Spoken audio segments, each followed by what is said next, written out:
Hi, hello. Welcome to another episode of Isaiah's Newsstand. It's your host, Isaiah Edwards. The date is July the 11th, 2025. Hopefully, this episode finds you well, in good spirits, and high hopes. As for me, I'm doing pretty good. Happy Friday to ya. Hopefully, that energy finds you and catches you well, even if you're not listening to this on a Friday. Hopefully, things feel Friday. Hopefully, things feel good for you. My day was solid, pretty good, top to bottom. We got up, we went to work. Work was not too crazy, which we like for a nice Friday, just to kind of get in, get out of there type of beat. I decided though, I don't know, I got inspired. I made a change in my life, a little change, I guess you could say, but hopefully it'll have some dividends. I decided to start taking creatine. Now that's not a crazy major thing. I probably should have been doing this like sooner. I've been kind of researching it a bit on and off, but I essentially kind of felt like, hey, this is pretty much all positives. I think the big negative that was holding me back from taking it was like, oh, well, you could see anywhere from like 1 to 5 pounds of weight gain, but don't worry, that's going to be muscle. Like, it's going to be good for you to have that. You'll look better, you'll feel better. Like, this is overall going to be an overall good thing for you. But I was very hesitant to do so. You know, my main goal is to lose as much weight as possible. I feel like I want to try to trim as much body fat as possible. So I just was a little apprehensive in that regard. But outside of that, like I said, with what I've learned about it, I don't feel like creatine's like super bad. I was potentially worried though, just in the sense of like, because I know pre-workout kind of gives me jittery feeling. I was like, ooh, it might do that. But from overall, I've heard like even in that potential worst case scenario, you generally will just get over it with about a week or two's worth of time. So I was like, all right, let's go ahead and try it. So on my lunch break, I went over to Walgreens and I got the cheapest creatine I could find, because that was also another thing that was holding me back, was the idea of having to pay a lot of money. I mean, granted, maybe to some people creatine's not that expensive, but it varies anywhere from, I believe, $20 to $40 I've seen for some creatine, I guess, given the brand or, maybe like the flavoring or whatever. I just got some store brand creatine from Walgreens, no flavor. I was initially gonna dry scoop it because that's just what the badasses do, and I didn't want to like waste time doing all this water and whatever. But looking into it, I was like, maybe I don't want to do that. Let's just like mix it with a little bit of water and go for it. So we do all that before we go to the gym, and overall the gym session was not my best, but not bad. I will definitely say it wasn't bad. I would say my big hang up was I get there and it's a heavy lifting day. You know what I mean? That's what we do Friday, Saturday, Sunday. It's heavy lifts, baby. And I lock in. I'm on the Smith machine, and I go to do my first rep, and I'm still working on 225. Well, I guess now 225 plus. But like I've so far I've only been able to do partial reps when I do this. So and essentially it's almost like vibe lifting. It's not like you're really doing much. I mean, it can kind of help. It can kind of give you a little bit of work for sure. But it's better to have good form. That's what I spend most of my week trying to lock in, lock down. And then you just fight for your life on the weekends. It's kind of the logic. But I was like, okay, maybe I'm on this creatine. I had an energy drink. I'm pumped up. Let's go. And I go to I go to like get it down in my chest, and I do the push, like you do your big push, and there's just no motion, there's no movement, and I'm scared. I'm just like, oh no, this is it. So I'm able to like save myself at the last minute, lock it in, slide out, take off some of the weight, get it back up. We're okay. But I felt bad immediately because y'all know I've talked about this before. Whenever I have a failure, that shit can like ruin my whole workout because I get so in my head about how much I suck. How can I not do the thing that I was able to do like the other day or the other week? What's wrong with me? Ugh, stupid, stupid, stupid, stupid, stupid. I can just get so in a hole. I can spiral out. But I said, no, no, no. We're not doing that today. It's okay. You know, this is heavy lift. We're doing the best we can. We're trying to do good form. Don't beat yourself up too bad. Just get back under it. So, you know, we reset. I went back up to, I guess technically I'm pushing 230 on these, but or is it 235? Something, yeah, it's 235. So you know, I just do my partials and we keep it moving. Overall, Smith machine went well. All my other workouts went well, so like I'm not mad. Overall, like good workout session. I will say what I'm learning. I feel like especially since I've switched to like just more or less all deadlifts and not as much like bent over row stuff. I'm more of a squatting deadlift guy. I mean, I'm still not doing the best form on my squats, but they just overall feel more comfortable. And I feel pretty good about my deadlifts. Like those feel good at the weight I'm at. So like unfortunately, I'm good at doing the squats and the deadlifts, but the thing I really want to be good at, which is the bench, still a work in progress. We still got you know, some ways to go. And that's okay. If I spend all summer trying to lock down 225 proper, I'm okay with that. Like that was the initial goal when I got into lifting the way I have been, you know, like with the Smith machine and all that. So I was like, okay, 225 is a goal. I want to lift it clean. That's really all I want to do. So, you know, if that's still the pursuit, that's still the pursuit. I'm okay with that. You know what I mean? 315 can wait, baby. We got time. But yeah, overall, I will say after I got through, I want to say half of my weight training, I got so tired, like so fatigued, like the kind of like fatigue where you just feel heavy and like you're a sinking stone. Like I don't know. I felt like I was just like out of gas, out of energy, nothing left. But you know, we get through it. I get my ass home, do some stretches, and then literally I just start consuming food, just start doing my little snack routine, and like I brightened right up. You know what I mean? I was like I was a flower in bloom. I felt good. I feel good. So we're fine. Everything's all right. Everything's irie. So yeah, overall, it's been an interesting Friday. Mixed it up a little bit. You know, we're trying something new. I will keep you guys posted on the creatine stuff. I think they said the effects of it take about like a week or two to kind of take hold before you really notice. I think for me, still the biggest apprehension is that weight gain. I've been like surprisingly, despite the fact that I kind of felt like I ate more this week, I feel like I've come under what I expected. I'm around 190 right now. So that feels good. I'm happy with that. You know, obviously we would like to break 190. I don't think that's going to happen this weekend because we are going back to Northside, you know, and I'm gonna be a fat ass most likely, more likely than not. I'm gonna be a fat. So, you know, probably gonna get back up to mid 190, you know, something like that. Maybe even the uppers. It's okay. You know, I'm alright with being in this range, but I don't know. I'm overall happy with how this whole week has gone. I'm just really stoked for the weekend. So hell yeah. Let's go ahead and do our startup and let's get into some news. We got a good heaping helping to get through today. Da, da, da, da, da.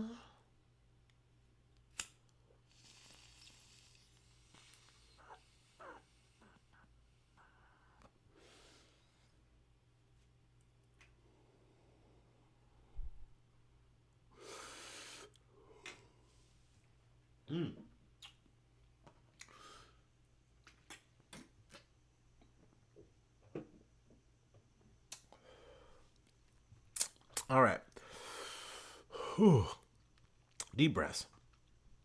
Let's start with the BBC. Children queuing for supplements killed in Israeli strike in Gaza, hospital says. At least 15 Palestinians, including 8 children and 2 women, have been killed in an Israeli strike while queuing for nutritional supplements in the front of a clinic in central Gaza, the hospital says. Video from Alaska Martyrs Hospital in Deir al-Bala showed the bodies of several children and others lying on the floor as medics treated their wounds. US-based aid group Project Hope, which runs the clinic, said the attack was a blatant violation of international law. The Israeli military said it struck a Hamas terrorist and regretted any harm to civilians. To be specific here, they used, yet again, a classic excuse from them. We were hunting down an October 7th Hamas terrorists, like very specific, like this is like one of our guys, we got to get this guy. So it completely justifies us doing just like wanton, reckless abandoning, like killing. It's fine, it's okay, it's fine. We're so sorry though this time. We are regretted to hear about this. We're so sad. Like I'm paraphrasing, obviously they didn't even add that last part, but it's wild that this is just the same kind of thing they just shove out. Like, this is a statement they make, and it's like, okay, that's supposed to make it okay? You killed children and women, waiting to get the little bit of, like, nutrition that they can try to get here from a hospital. One of the many hospitals you've been attacking and bombing. They were among 66 people reportedly killed in Israeli strikes on Thursday as Israel and Hamas continue talks on a ceasefire deal. They've been talking about the ceasefire deal throughout the week. It sounds like they're trying to make it very tangible. It was one of the things that got talked about with Netanyahu and Trump while he was here, while Benjamin Netanyahu was in America, chilling, having dinners and shit.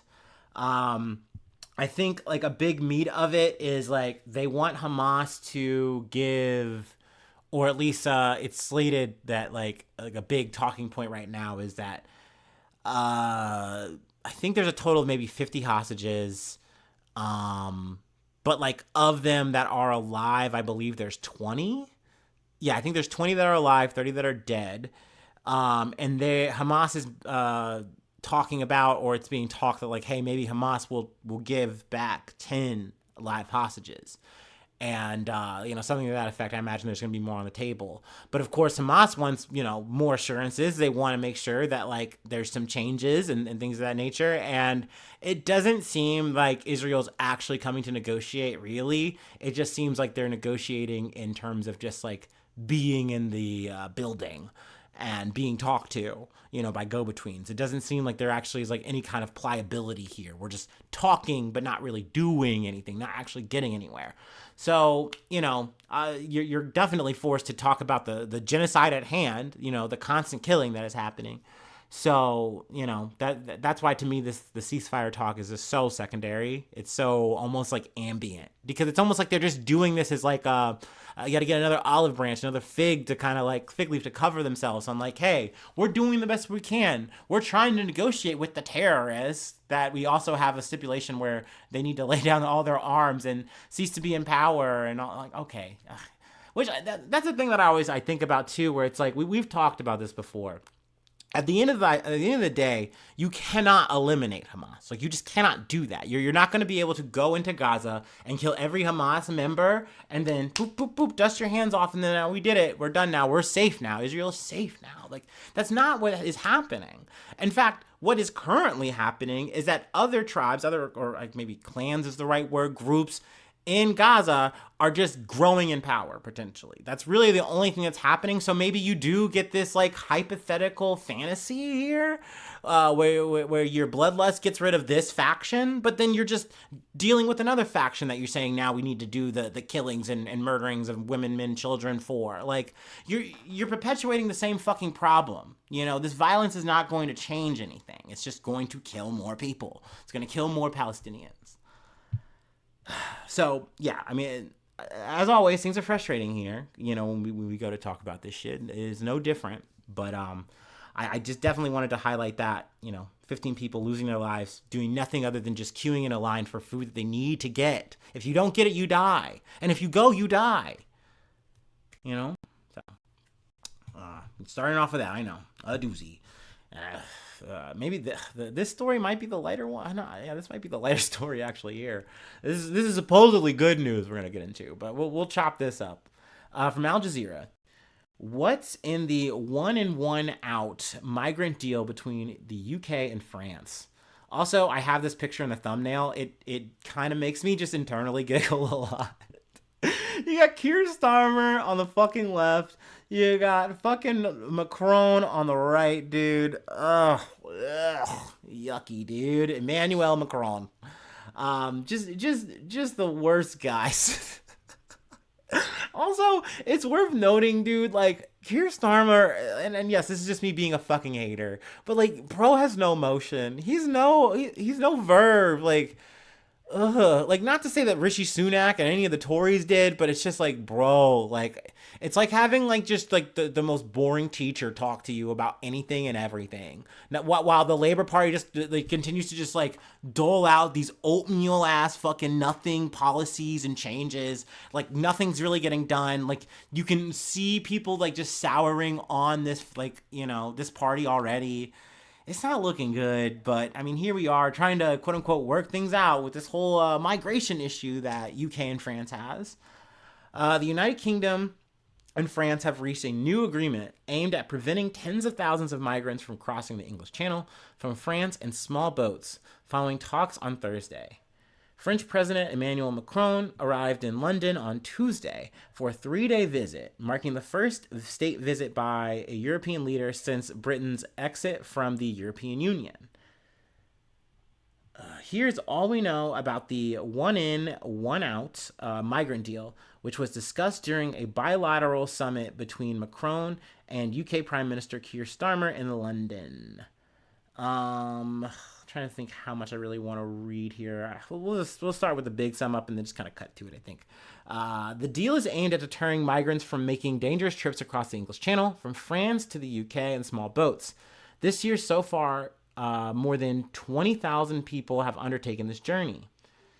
Let's scroll ahead. Here's the agreement. Under a new agreement, France will agree to take back asylum seekers who have crossed over to the UK and who cannot prove a family connection to the UK. For each migrant France takes back, the UK will grant asylum to one migrant from France who can prove a family connection to the UK. So, does this sound like it's netting positive to you? Because when I initially heard it from the BBC, I think they were doing their goddamn best to try to make this as, like, flowery as possible, as pro as possible, before they, like, kind of had the naysayers, you know, come out and shit on it. But, like, to me, this whole one-to-one deal does not seem like it benefits any of the parties involved. It's not benefiting the UK. It's not benefiting France. You are still having migrants moving from one place to another. You're still having, you know, the people who are against this migration being like, well, what are you doing? You're just rewarding them for this. And like, I don't want them here. Rah, rah, rah, rah, rah. They're still going to be fucking mad. You still have that issue in France. Meanwhile, you just have migrants that you are now, picking up and forcing to move to another fucking country. Like, the only people this helps is like a small niche of migrants who are like, yeah, I'm here and I'm trying to get over there. So like, yeah, that would be cool if you could facilitate that. Yes, I do have family, and I don't know if they are really like steadfast, if it's concrete, like you have to have a family connection, or it's not just like a group. Like, I imagine they're probably gonna be leaning on the specific family thing.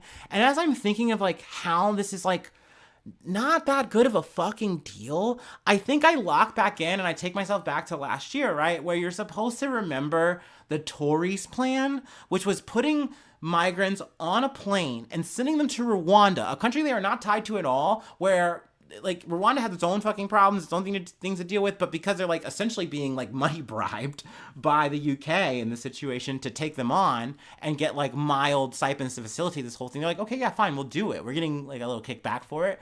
Why not? But this is terrible for the migrants, right?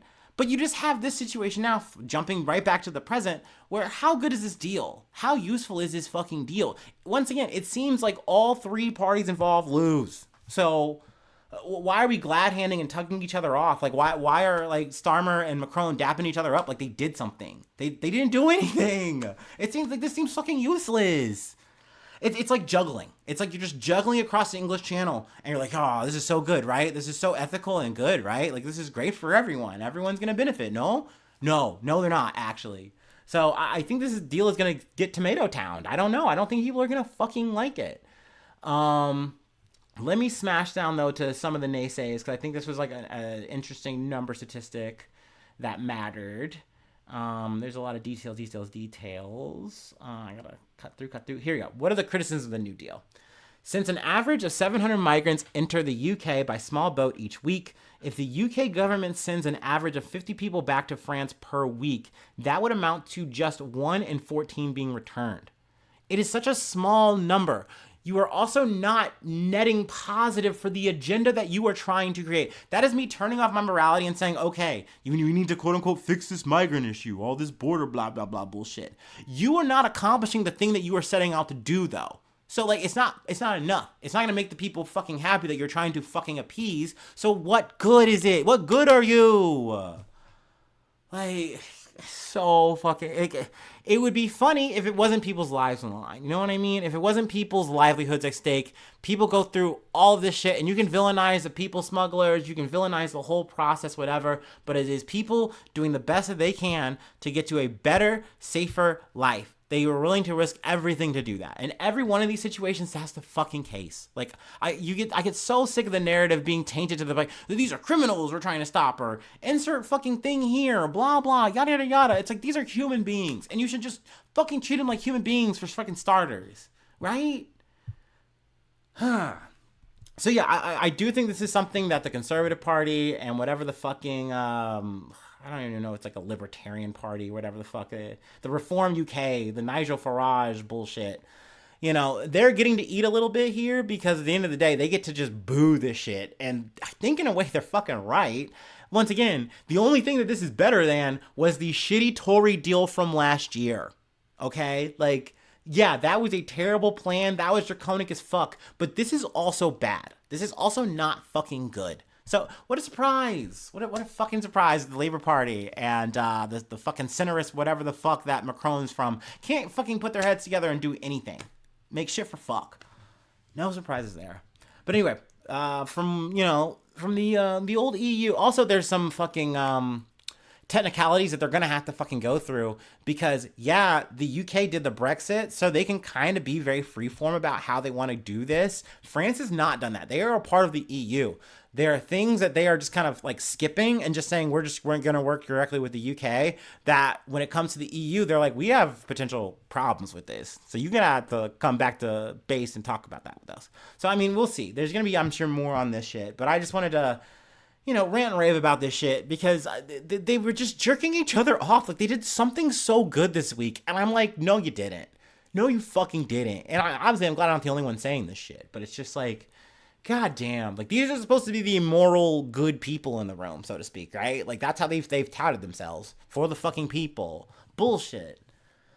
Anyway, speaking of more bullshit, we gotta talk about Trump. We gotta go to the Trump verse. From NBC News, actually, I'm gonna drink some water. It's hot. Ugh, that was another thing I noticed. There was a couple times where this has happened just throughout the week because it's summer. I hate when you get that like nausea feeling. That lighthead feeling. It's like, oh boy. That would be terrible if I died of like a heat stroke mid-podcast. The episode would never get uploaded.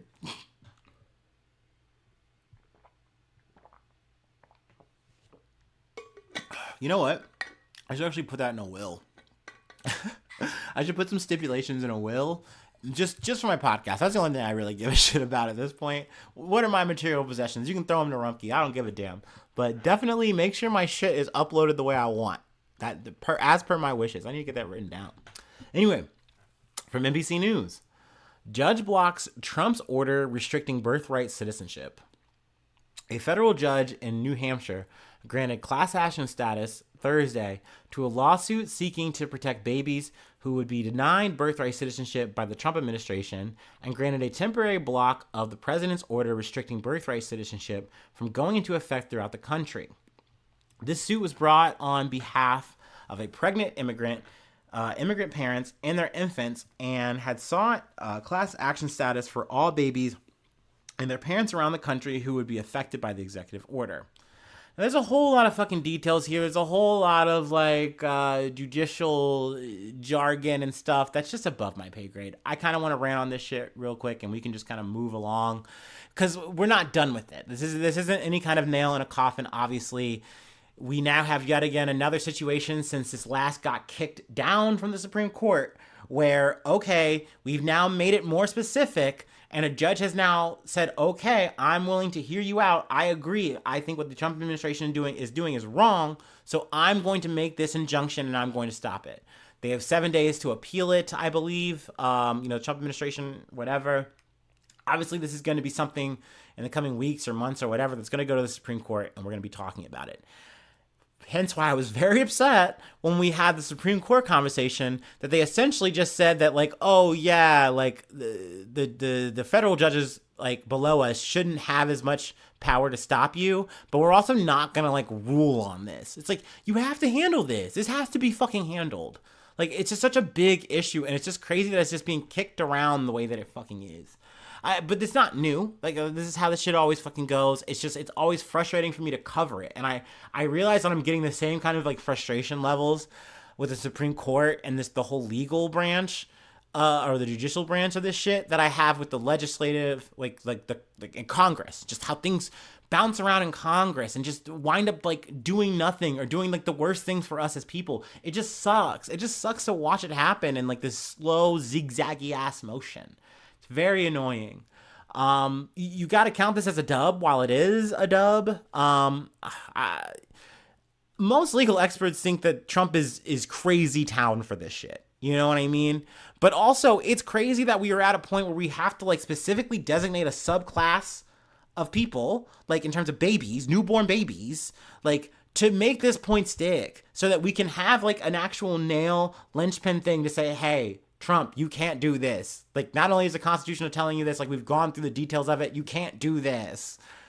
I think the judge even had added that if Trump gets his way here, it's not so even as simple as like, okay, you're not an American citizen, like go back to where your parents came from. There's a chance that that country is not going to accept them, because it's like, no, like they were born here, your parents were born here, you weren't. You were born in America. I don't know, whatever's going on there is going on there, but you're not from blah, you know?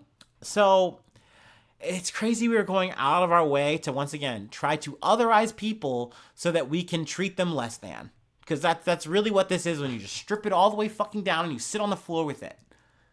You know? Like, we gotta say that these babies who were literally born here are not from here because of their parents? That just, it does not make sense. It's never fucking made sense. And if you think it does, you're crazy. You know you are. You know you are. Anywho, that's why I don't want to dwell on this shit, man. Like, this is so fucking stupid. You have to suck your own dick to make this shit make sense, and you know you do. You know you do. I'm yelling. No need for that. I'm sorry. It's crazy. The shit that we have to wade through right now, dude. We shouldn't be having these conversations. We could be having such better, more fruitful, beneficial things, like conversations. Like, we could be accomplishing shit. Instead, we have to fight our own government on the stupidest bullshit. But that's continued in our next story. From Reuters. One California worker dead. Hundreds arrested after cannabis farm raid. A California farm worker died on Friday from injuries sustained a day earlier when U.S. immigration agents raided a cannabis operation and arrested hundreds of workers, according to a farm worker advocacy group. Dozens of migrant rights activists faced off with federal agents in rural Southern California on Thursday. It was the latest escalation of President Donald Trump's campaign for mass deportations of immigrants in the U.S. illegally. The Trump administration has made conflicting statements about whether immigration agents will target farm labor workforce, about half of which is unauthorized to work in the U.S., according to government estimates. I mean, that hesitation or whatever that they're talking about, or the conflicting statements, is really just whenever they kind of reach a certain kind of pressure from the right kinds of people in the base, or just people high up that are probably like, you know, tugging on Trump's arm, being like, yo, what are you fucking doing? Chill with this shit. You know, we need these workers to work these farms. Like, I thought, like, we were going to be, like, a little bit better about this process. I can't believe you're doing it like this, bro. And so they kind of, like, pump fake. They kind of go, oh, okay, well, maybe we won't actually target them. We'll make an exception. But they don't even, like, hold that for, like, a week before they're like, no, never mind. We're going to just get everybody like we said. That's what we said. So we're going to do that. Never mind. Don't worry about it. The U.S. Department of Homeland Security said in a statement that approximately 200 people in the country illegally were arrested in the raid, which targeted two locations of cannabis operation Glasshouse Farms. let's see here. Agents also found 10 migrant minors at the farm. The statement said the facility is under investigation for child labor violations, said Customs and Border Protection Commissioner Rodney Scott in a post on X. And like, if we were just having this conversation, like imagine, let's live in a fantasy world for a second. Let's kind of take it a little aside. If this was the crux of the whole thing, and it's like, damn, like we've talked about like situations like that. I'm still not mad at the migrants in that situation. I'm then just focusing on like, man, it's crazy that like corporations and shit just kind of get away with this one way or another. Whether they're, documented U.S. Americans or not, they are going to use child labor. Whether it's California or it's fucking Oklahoma, whatever. They're going to try to get away with that shit. But sadly, that is not the fucking main crisis at hand. A person died. So let's try to get to that, right? Let's keep on moseying. The scene at the farm on Thursday was chaotic, with federal agents wearing helmets and face masks, using tear gas and smoke canisters on angry protesters. According to photos and videos of the scene, several farm workers were injured, and one died on Friday from injuries sustained after a 30-foot fall from a building during the raid, said Elizabeth Stratter, National Vice President of the United Farm Workers. U.S. citizens were detained during the raid, and some are still unaccounted for, Stratter said. Some citizen workers who were detained reported only being released from custody after deleting photos and videos of the raid from their phones, said USW President Teresa Romero. Sorry, I'm trying to get that wrong. Reciprocity. Remember that word? I got it right this time. That's a callback. These violent and cruel federal actions terrorize American communities, disrupt the American food supply chain, threaten lives, and separate families, Romeo said. Also, it's a whole other thing, too. I haven't really, talked about this, but it's, the growing thing of, masks being, yet again, a forefront thing. We're not doing COVID anymore. We're still talking about that shit. But you have it really on both sides of the conversation, where the government is mad and wants to see protesters, demonstrators, not come out with masks, whether you have it for any kind of potential medical purpose or reason, or you're doing it just to hide your face, obscure your face. They're like, nope, you can't do that. You want to do your little protest, we want to see your face, so we can instantly identify you and have you for however, we need. We can easily get your ass. We want to have that for our facial recognition, whatever. But on the other side of the coin, you have law enforcement, and this has been a thing. The first time I noticed it was I think it was Floyd when I first noticed it. It might have been even happening in the Ferguson incident, but we're going further back in history there. But where you have officers blocking their badges. You have officers obscuring their faces. There's always a thing of making it illegal to film police officers, but then at the same time they have body camera footage that they can turn off willy-nilly, or there was an accident. But yeah, even now, you not just with obscuring your badge or blocking your badge, you can now hide your face. You could, if you are a law enforcement, you can wear a shiesty. You're good. You can have your little balaclava. You're fine. You're good.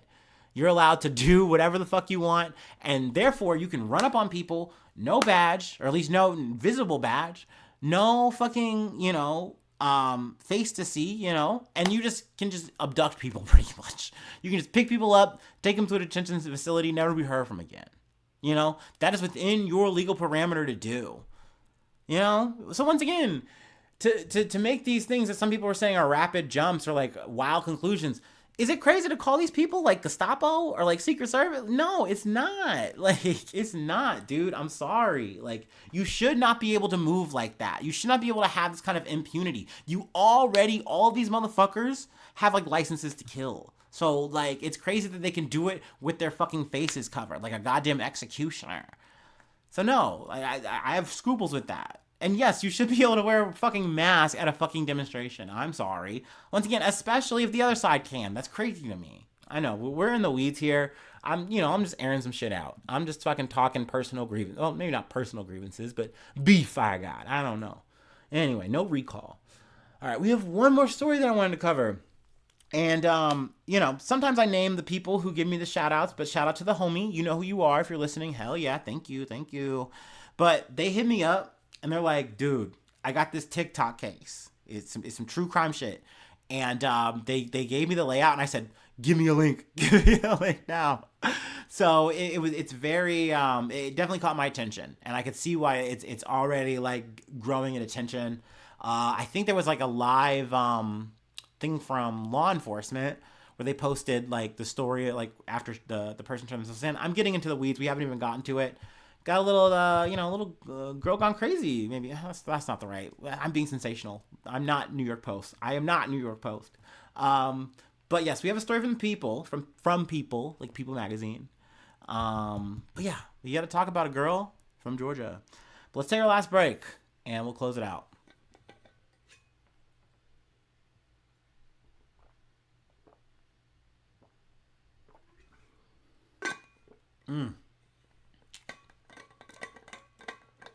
Whew. Damn. Stay hydrated, folks. That is one of my bigger issues. I've always had an issue with that. Is just drinking enough water. And now more than ever with this creatine shit, I definitely gotta stay hydrated. Oh my.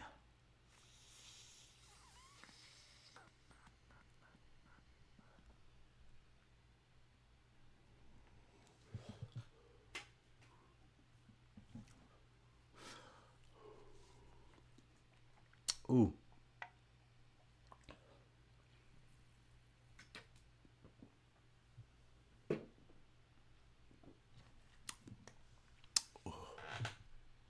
Oh, that's yummy. All right. Ooh. Once again from People Magazine. Oh.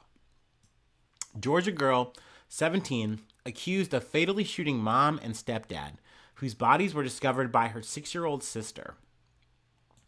A 17-year-old girl in Georgia has been arrested and charged on suspicion that she murdered her mother and stepfather. On Tuesday, July 8th, the Carroll County Sheriff's Office confirmed in a press conference that Sarah Grace Patrick voluntarily turned herself in for arrest in relation to the February 20th, 2025 murders of her mother, Kirsten Brock, 41, and stepfather, James Brock, 45. A press release shared on Facebook said that the victims died of apparent gunshot wounds. The couple's bodies were discovered in their bedroom on Tyrus Road, according to reporting by local outlet WSB-TV in February. Patrick was charged with 2 counts of murder and 2 counts of aggravated assault, the press release cited. Mountains of physical and digital evidence and countless interviews as being what led to the charges. Excuse me. From the very moment the 911 call was received, a relentless investigation began. One that would span months, consume thousands of hours, and require the full weight of local and federal law enforcement partnerships, the press release stated.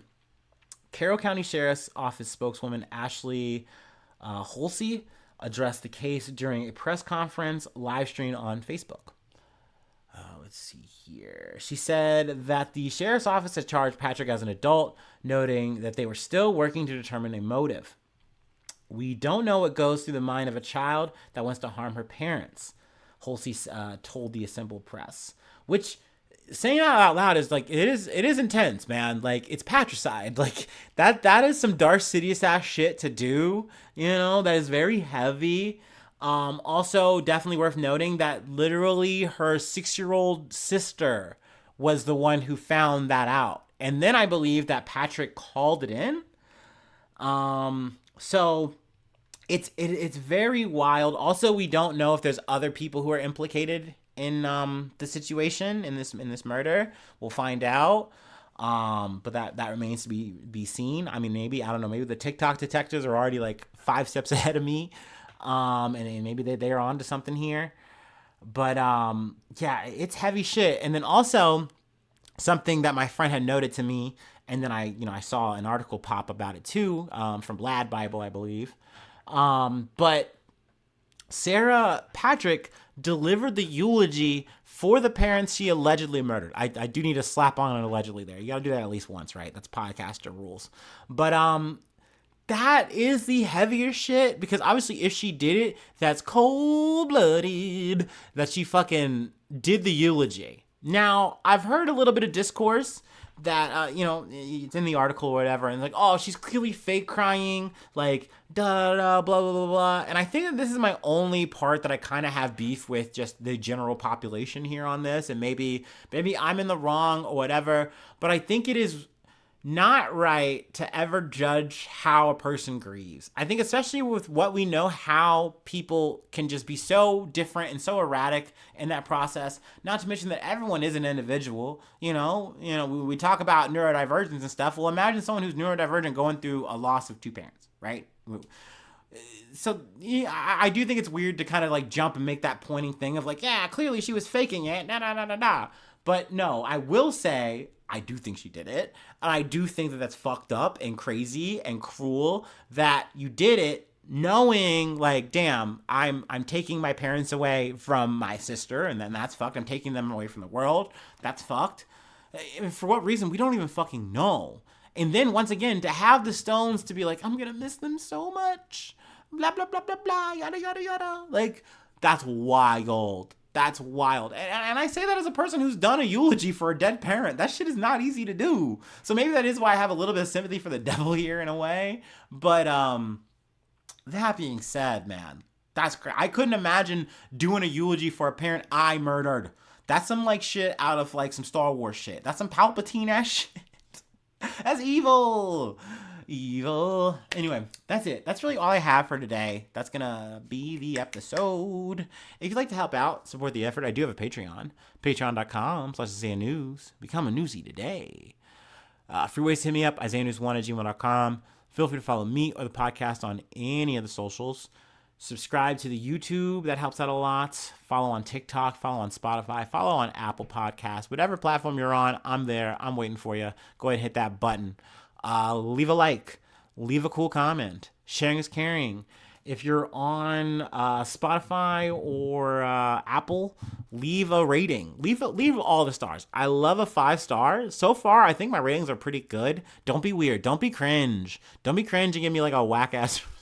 That's why I don't like mentioning it, because I don't want to like cue it up and then see my shit drop. That would be lame. Like, that's whack. That's how you hurt me.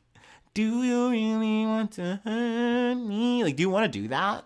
Do you really want to make me fucking cry? Don't. Anyway, but by all means, I really just appreciate the people who just listen. You just tune in. If that's what you've been doing this whole time, I appreciate you. I thank you. Obviously, thank you so much to the newsies. Whenever I see that number, I go, God damn, that's crazy. It's not 0. It's wild. It's not 0, y'all. And I'm so thankful for that alone. Just truly. But I do appreciate the people who just tune in just to be a part of it. See what's up with me. Like, keep up with my Joneses. You're so fucking rad for that. So thank you so much. Thanks so much for tuning in. Thanks so much for being a friend. And hopefully I see you soon for some more good news. I love ya. Bye-bye. Mwah.